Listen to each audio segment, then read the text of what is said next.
கன்னியாகுமரி மாவட்டத்தில் பழமை வாய்ந்த புகழ்பெற்ற அதங்கோடு கரச்சிவிலை ஸ்ரீ கண்ட சாஸ்தா கோவிலில் 14 வருடங்களுக்கு பின் அஷ்டபந்தன மகா கும்பாபிஷேகம்.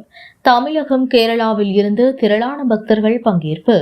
கன்னியாகுமரி மாவட்டத்தில் பழமை வாய்ந்த புகழ்பெற்ற அதங்கோடு கரச்சிவிலை ஸ்ரீ கண்ட சாஸ்தா கோவிலில் 14 வருடங்களுக்கு பின் இன்று அஷ்டபந்தன மகா கும்பாபிஷேகம் வெகு விமரிசையாக நடைபெற்றது. முன்னதாக கடந்த 7ஆம் தேதி முதல் 12ஆம் தேதி வரை காலை மாலை என நடை திறக்கப்பட்டு கணபதி ஹோமம், தேவ பிரசன்ன பரிகார பூஜைகள், கலசாபிஷேகத்துடன் உச்ச பூஜைகள் என கும்பாபிஷேக சிறப்பு பூஜைகள் நடைபெற்றது. அதன்பின் இன்று காலை நடை திறக்கப்பட்டு மேலத்தாளம் முழங்க முன்னதாக தெய்வங்கள் கோவில்களில் கும்பாபிஷேகம் நிகழ்ந்தன.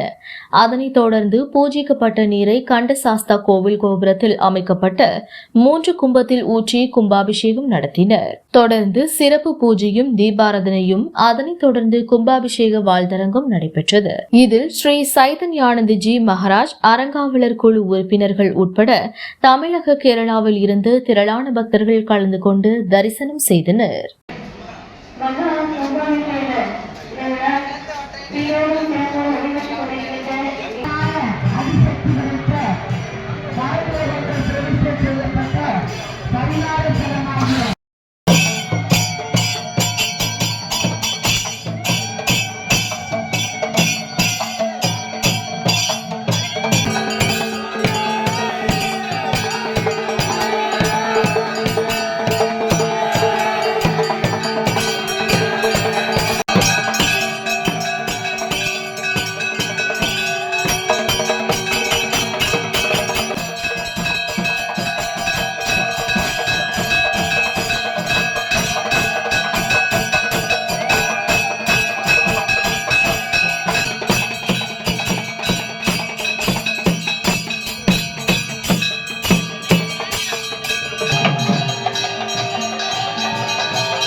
எல்லாம் நமக்காக ஒளிபரப்புவதற்காக இருக்கின்றார்கள் பார்க்கின்ற போது எல்லாம் மகிழ்கின்றது.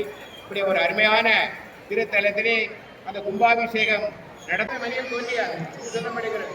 வெவ்வேறு கண்டத்திலே 549 புலவர் இருந்தார்கள். 52வது சங்கத்திலே 59 உறவர் இருந்தார்கள். 3வது சங்கத்தில் அவருக்கு ஒரு கும்பா என்ற மகள் இருந்தார்.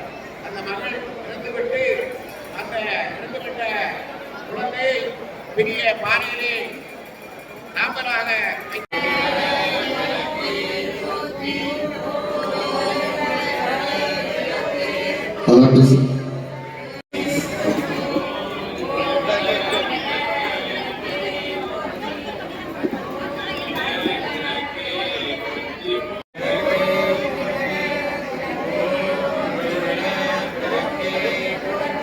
மஸ்தமதாங்ககமனம் கருணாமிருதபூரிதம் சர்வவிக்னகரம் தேவம் சாஸ்தாரணம் பிரமாஜகம் சுவாமியே சரணமையப்பா.